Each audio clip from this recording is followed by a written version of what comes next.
Cerita dimulai dengan memperlihatkan sebuah acara pesta topeng di salah satu klub mewah.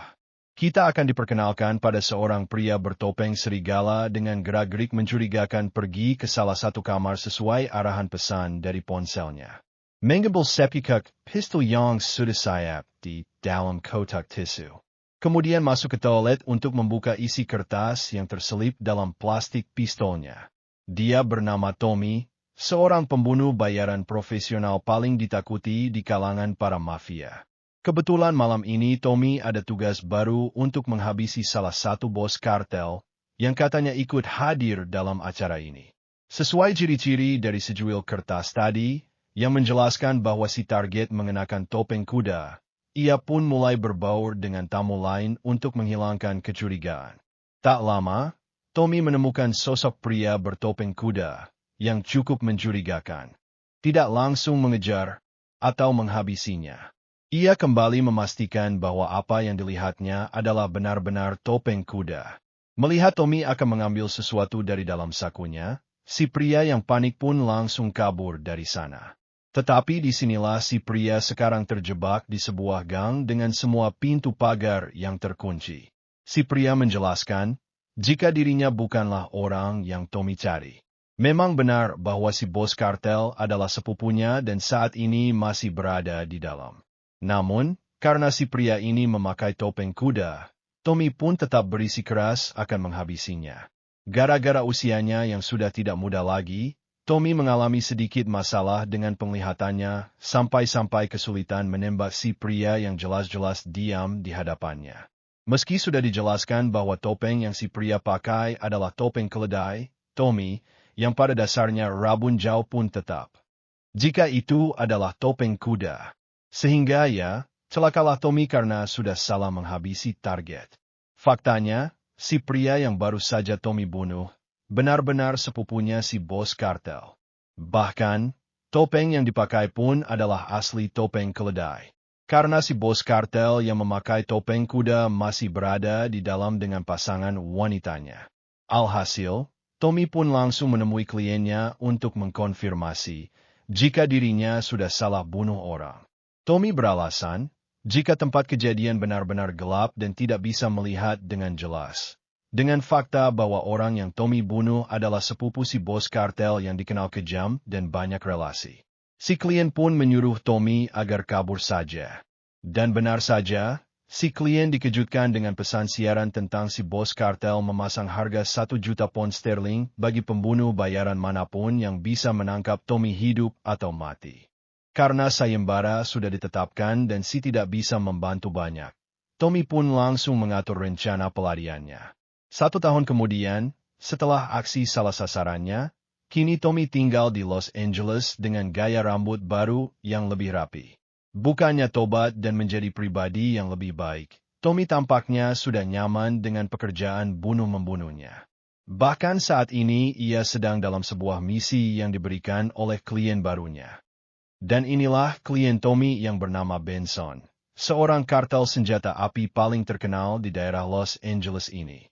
Benson menjelaskan, jika misinya adalah menghabisi salah satu partner Tommy sendiri, karena ketahuan telah menyalip uang hasil transaksi. Dengan berpura-pura mendapat tugas transaksi baru dari Benson, Tommy pun membawa pergi ke lokasi palsu yang sudah diberikan.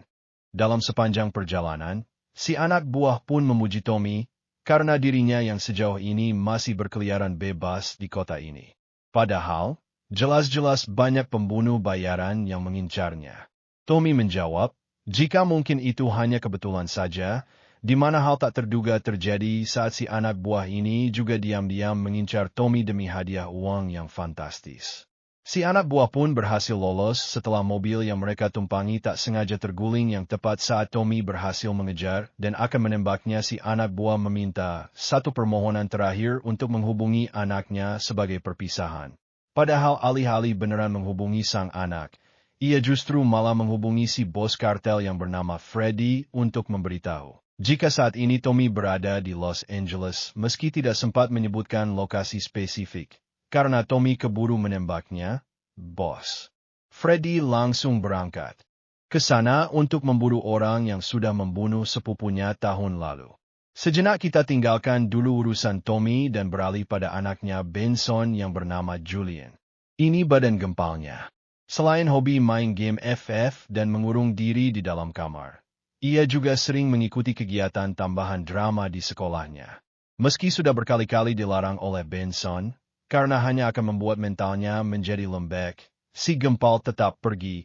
Dengan alasan akan mengerjakan PR bareng tiba di sekolah, Gempal langsung mengganti kostum dan mulai berbaur dengan murid lain untuk melakukan tugasnya. Tidak sebahagia dan seseru yang dibayangkan, ia seringkali mendapat perundungan dari lawan mainnya karena dianggap tidak kompeten. Bahkan tak jarang mereka melakukan tindakan kekerasan akibat Julian yang terkesan bersikap tengil. Alhasil, Julian pun pulang dalam kondisi babak belur setelah dihajar oleh teman-temannya. Bukannya memberi perhatian, Benson justru dibuat semakin marah tatkala melihat kostum drama milik Julian tak sengaja jatuh dari dalam tasnya. Tak lama, datanglah Tommy yang melaporkan, jika misinya sudah selesai, termasuk akan berhenti dan pulang kembali ke London. Disinilah Tommy akhirnya jujur, jika alasan ia pindah kemari adalah karena telah membunuh sepupu mantan bosnya dulu, alias Bos Freddy. Dengan fakta bahwa keberadaannya di Los Angeles sudah diketahui, dan Bos Freddy pasti akan datang kemari. Tommy meminta agar Benson mau membantunya melakukan pelarian dengan membuatkan paspor palsu, agar kepulangannya tidak bisa dilacak. Meski berat melepas Tommy yang titelnya adalah orang kepercayaannya, Benson tidak bisa berbuat banyak karena Tommy sudah bulat dengan keputusannya.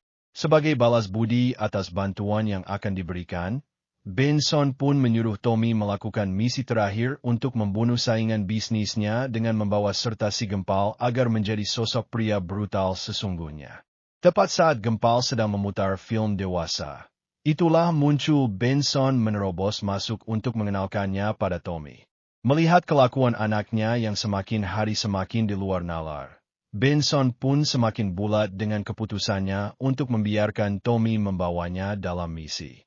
Mendidik Gempar, Shuko mati terbunuh. Target yang harus Tommy bunuh adalah seorang pembunuh bayaran legenda bernama Alistar. Selain dikenal kejam dan brutal, ia juga sering bekerja sendiri dalam menyingkirkan semua targetnya. Mendengar nama tersebut, Tommy cukup dibuat terkejut karena dulu dirinya juga pernah ada urusan dengan si Alistar ini. Benar apa kata Benson tentang sosok Alistar yang sangat kejam. Sehingga Tommy yang tak ingin Julian mati konyol pun menyarankan agar Benson jangan melibatkannya dulu. Namun karena di rumah juga gak ada kerjaan dan suka bikin onar, Tommy pun tetap harus membawa dalam misi ini. Masih di hari yang sama, Benson menyuruh Tommy dan Gempal pergi menemui adiknya Alistar untuk mencari tahu keberadaannya yang belum juga berangkat. Tommy sudah dibuat jengkel saat Julian dengan seenaknya menjebret-jebretkan bagasi mobil akibat isinya yang sudah penuh. Bahkan ia dengan tak senonohnya mengeluarkan tas senjata milik Tommy, agar tas miliknya bisa muat dalam bagasi. Dalam perjalanan, si Gempal kembali bersikap menyebalkan dengan mengorek-orek jok mobil yang sudah sobek. Bukannya diam dengan tenang saja setelah Tommy menegurnya, si Julian justru malah sengaja melepas selotip yang menutupi joknya, termasuk dengan dinginnya mengganti lagu yang sedang Tommy dengar. Sebelum pergi ke lokasi yang Benson maksud, Tommy memenepi dulu ke tempat sepi untuk memberikan sedikit pelajaran menembak pada Gempal. Bukan apa-apa, karena ini kali pertama Gempal terjun dalam dunia kejahatan, Tommy merasa perlu untuk memberinya sedikit bekal dasar. Minimal Gempal tahu cara mengisi dan memegang pistol yang baik dan benar. Akibat rabun jauh yang dideritanya semakin parah, tak ada satupun botol yang berhasil Tommy tembak. Ia beralasan jika ini gara-gara sinar matahari yang terlalu terik. Namun, saat Gempal mencobanya, tak disangka ia berhasil mengenainya dengan sempurna karena memang dirinya sudah terbiasa main PUBG bareng dengan teman-temannya. Dan, lagi Tommy nyaris mati konyol gara-gara kelakuan teledor nyebelin si Gempal yang lupa menutup pengunci pistolnya hingga malam hari saat mereka sudah tiba di lokasi hotel tempat adik si target menginap. Tommy yang tidak tahu bahwa tas senjatanya sudah ditukar pun dengan pedangnya masuk dan mulai melakukan interogasi tanpa sadar jika pria yang ada di hadapannya bukanlah adik dari si target yang selama ini mereka cari. Oh, setelah ditodong senjata dan diancam akan dibunuh, si pria akhirnya jujur jika dia hanyalah anak buah adik si target yang ditugaskan untuk mengambil senjata dan barang haramnya. Beres menuliskan lokasi pertemuannya dalam sebuah ponsel, Tommy pun mulai membuka tas, tapi malah menemukan beberapa kostum drama milik Gempal yang ketika mereka masih berdebat tentang Gempal yang selalu mengacaukan semuanya. Tiba-tiba si pria melawan namun mudah dihabisi, dan menguburkan mayatnya di pinggir jalan. Mereka pun kembali ke hotel untuk membersihkan diri sambil memesan beberapa makanan. Melihat Gempal yang tidak bisa membela diri saat bertarung melawan si pria, Tommy pun membawanya keluar untuk diajarkan beberapa teknik bela diri dasar, yang salah satunya adalah jurus mencolok mata dengan kedua jarinya. Masih di malam yang sama, lebih tepatnya di kediaman Benson, ia tiba-tiba dikejutkan oleh kedatangan Freddy yang berhasil mengetahui keberadaan Tommy dari salah satu kolega bisnisnya di Los Angeles. Awalnya Benson pura-pura tidak tahu, dan mungkin Freddy sudah salah alamat. Namun, setelah diperlihatkan sebuah cek dengan jumlah uang yang fantastis, Benson akhirnya buka mulut tentang Tommy yang memang bekerja untuknya, dan akan mengatur rencana penangkapan setelah misinya selesai. Singkat cerita, tibalah Tommy di lokasi pertemuan yang dimaksud dengan berpura-pura menggantikan si pria yang sedang sakit. Mereka pun diizinkan masuk dan bertemu dengan adik Alistar yang bernama Oman. Di mana hal tak terduga terjadi saat salah satu anak buah menerima telepon tentang si pria yang ditemukan tewas di pinggir jalan. Sehingga alhasil, Oman pun lolos setelah berhasil membawa kabur salah satu mobil dari dalam gudang. Beberapa saat melakukan pengejaran, mereka menemukan mobilnya terparkir di depan sebuah hotel, dan sedang membujuk sang kakak, yaitu Alistar, untuk pergi karena seseorang sedang mencarinya. Yang ketika mereka berdua baru saja masuk ke dalam mobil, tiba-tiba sudah ada Tommy dan Gempal yang menodongkan pistolnya. Oma menjelaskan jika akhir-akhir ini sang kakak sering sakit-sakitan akibat usianya yang sudah tidak muda lagi, yang jika Tommy mau bekerja sama dengan berpura-pura mengirimkan foto mereka sudah tewas kepada Benson, maka Alistar akan membayar Tommy 2 kali lipat lebih dari bayarannya saat ini. Dengan fakta bahwa dirinya sedang butuh uang lebih untuk bekal pulang ke London, Tommy akhirnya setuju dan langsung memotret mereka berdua dalam keadaan pura-pura mati. Namun, karena ini kali pertama Tommy memakai HP Android, ia pun malah selfie sambil merekam wajahnya sendiri. Dirasa foto barang buktinya sudah cukup untuk meyakinkan Benson. Oman yang di awal akan membayar 2 kali lipat pun justru malah menyandera Gempal dan akan menghabisi mereka berdua. Di mana Tommy langsung menangkap Alistar untuk membuat kesepakatan baru. Tetapi, sungguh kacau. Terjadilah baku tembak di tempat gelap dengan Gempal yang masih terjebak di tengah-tengah pertempuran. Seperti yang sudah dijelaskan di awal tentang Tommy yang menderita rabun jauh, ia benar-benar dibuat kewalahan karena tak satu pun tembakannya yang berhasil mengenai musuh. Melihat kacamata salah satu penjahat yang terjatuh, Gempal pun langsung melemparnya ke arah Tommy. Dan, secara kebetulan itu adalah kacamata minus yang cocok sekali dengan rabun jauh yang Tommy derita. Sehingga Tommy pun langsung brutal menghabisi mereka semua. Alhasil, Alistar harus tewas setelah tak sengaja terkena ledakan mobil van yang ada di sana. Tersisa Oman yang masih hidup, Tommy pun memutuskan untuk tidak menghabisinya saja. Karena dengan kondisinya yang sudah sekarat, Oman dipastikan tidak mungkin bertahan lebih lama lagi. Singkat cerita, Isak Panawaji. Demi merayakan keberhasilan misi mereka semalam, Tommy pun mengajak Gempal menepi ke warung Madura untuk membeli beberapa botol Coca-Cola. Tak hanya berhasil pulang dengan selamat, tetapi Tommy juga sudah berhasil merubah Gempal menjadi pribadi yang lebih brutal. Tiba di rumah, Benson benar-benar dibuat bangga setelah melihat Gempal, putranya yang selfie dengan kedua mayat saingan bisnisnya, dengan memanfaatkan kepolosan anaknya, yang berpura-pura akan mengantar Tommy ke bandara. Mereka berdua pun kembali ke mobil, dan akan berangkat hari ini juga. Namun, saat dalam perjalanan menuju ke kos-kosan untuk berkemas, tiba-tiba, sadar-sadar, Tommy sudah terikat di atas kursi, dengan Freddy yang menyuruh Gempal untuk pulang dan jangan ikut campur urusan mereka. Di sinilah Gempal benar-benar debut bimbang antara harus menyelamatkan Tommy atau tidak. Namun, karena dirinya tidak punya nyali sebesar Tommy, ia pun memilih pulang dan akan membujuk sang ayah membatalkan kerjasamanya. Dan, ya, tanpa semua orang sadari, muncullah Alistar yang ternyata selamat dari ledakan dan mulai menghabisi satu persatu anak buah Freddy yang ada di tempat parkir. Di mana Gempal yang baru tiba di bawah pun langsung sembunyi dan menunggu Alistar naik ke atas, kemudian mengambil pistol dari satu mayat untuk menyelamatkan Tommy. Kembali ke atas saat Freddy masih meluapkan semua kemarahannya. Ia tiba-tiba dikejutkan dengan kemunculan Alistar yang memintanya untuk menyerahkan Tommy. Hingga terjadilah perdebatan konyol saat mereka sama-sama ingin menghabisi Tommy dengan tangannya sendiri. Freddy dendam karena Tommy sudah membunuh sepupunya. Begitu juga Alistar karena Tommy sudah membunuh Oman sang adik. Dan tiba-tiba beruntung bagi Tommy yang selamat setelah dirinya jatuh ke dalam tong sampah. Tapi, tidak untuk Freddy yang tewas setelah Tommy menjadikannya tameng. Sementara untuk Gempal, ia benar-benar bernasib apes saat mendapati seisi ruangan sudah kosong melompong. Tommy yang akan pergi ke bandara dan mengira Julian sudah pulang pun seketika dibuat terkejut saat Alistair menelepon dari ponsel milik Gempal.